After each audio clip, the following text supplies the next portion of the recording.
Graça e paz! Um bom dia a todos que me ouvem.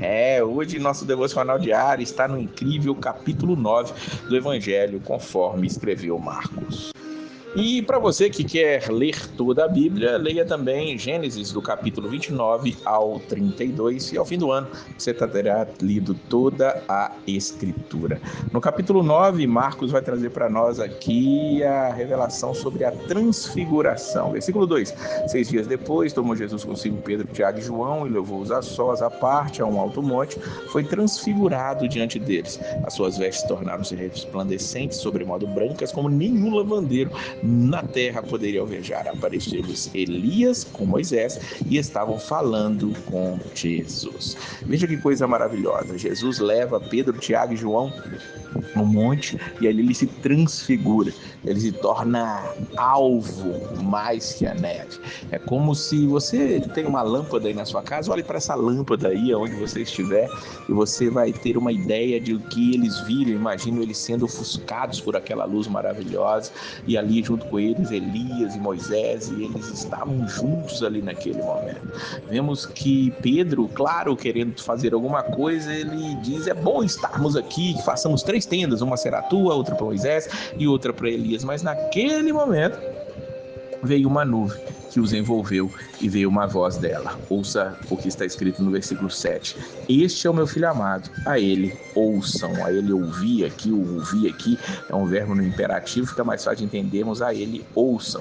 Veja bem o que está acontecendo. Jesus está com Moisés e Elias. Moisés, sem dúvida é o representante ali da lei. Elias, um dos grandes profetas, representando os profetas, mas foi dito para que eles ouvissem a Jesus. Não que fosse o anulamento ali da lei dos profetas de maneira nenhuma, mas o cumprimento dela. E ali Pedro querer colocar Jesus no mesmo nível daqueles outros homens trouxe ali essa voz para que eles entendessem o que estava acontecendo. Quando eles descem do monte ali, tem problemas lá embaixo, problemas no vale, como alguns gostam de dizer, mas ali Jesus cura uma criança que está endemoniada. Agora eles vão partir dali. Quando eles partem dali, eles passam pela Galileia, diz o versículo número 30, e ele não queria que ninguém soubesse, porque ele ensinava os seus discípulos e dizia: o filho do homem será entregue nas mãos dos homens e o matarão, mas 3 dias depois da sua morte ressuscitará. Veja que Jesus antecipou muito tempo antes daquilo que aconteceria com ele.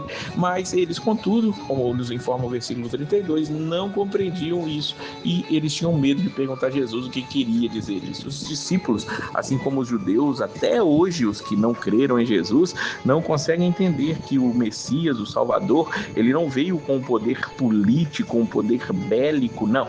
Ele veio para sofrer e dar a sua vida em resgate por muitos. Foi isso que ele fez. Logo depois de dizer isso, Jesus ele chega a um lugar, estar ali, depois deles terem partido de Cafarnaum, estava em casa, e aí ele pergunta aos discípulos o que eles estavam discutindo. Pelo caminho, o que eles estavam discutindo, o versículo 34 informa que eles tinham discutido entre si sobre quem era o maior. É sempre interessante nós vermos isso, porque Jesus acabou de falar que ia morrer, Jesus acabou de dizer ali que ia passar por sofrimento, ia ser entregue aos homens. Eles não entendiam aquilo e ainda continuavam discutindo quem seria o maior, quem ficaria de um lado do outro, quem seria o quê. Mas Jesus ele tem que ensinar aqueles discípulos sobre isso. Ele faz isso de uma maneira extremamente visível. O versículo 36 diz para nós que ele pega uma criança, coloca no meio deles, toma pelo braço e diz: qualquer que receber uma criança tal como esta em meu nome, a mim me recebe. E qualquer que a mim me receber, não recebe a mim, mas o que me enviou.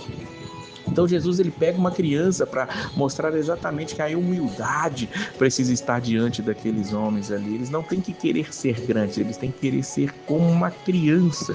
A humildade, a sinceridade, muitas vezes, hoje em dia não se pode dizer isso muito das nossas crianças, infelizmente, depois das influências dos youtubers aí infantis, mas realmente o símbolo da criança ali era justamente para mostrar que eles deveriam se tornar como crianças, não no sentido da imaturidade, da infantilidade, não, mas no sentido da humildade principalmente. Jesus, mais para baixo aqui nesse capítulo, vai falar algo interessante, inclusive pensando nesses pequeninos, não somente nas crianças, mas naqueles que se convertem agora.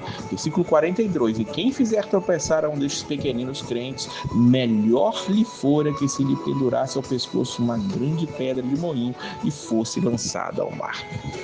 Que palavra dura. Jesus está dizendo que se fizer tropeçar alguém, tem que ser lançado fora. É alguém que não é digno de continuar vivo.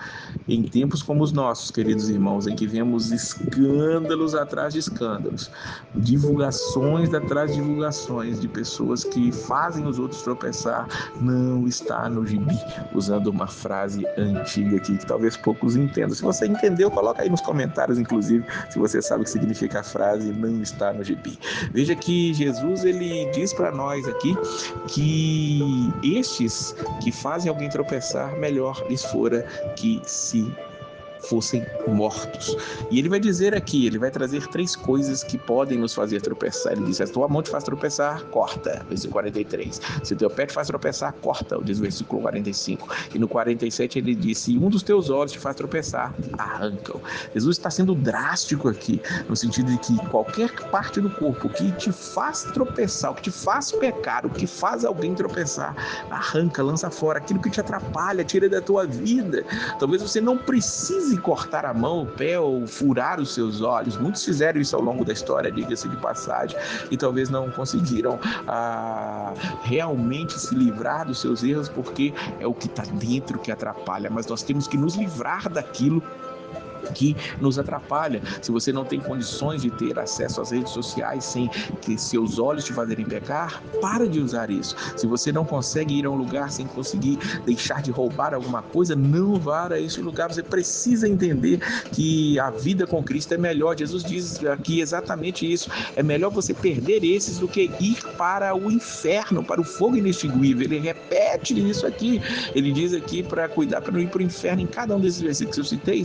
E ele vai trazer uma descrição aqui do inferno, irmãos, que realmente nós não queremos ir para lá. Versículos 44, 46 e 48, ele diz a mesma coisa, onde não lhes morre o verme, nem o fogo se apaga. Além de fogo, além de escuridão, há vermes comendo ali as pessoas. Que nós possamos entender que estar neste lugar é o pior de tudo, mas o pior deste lugar é a falta de Jesus lá.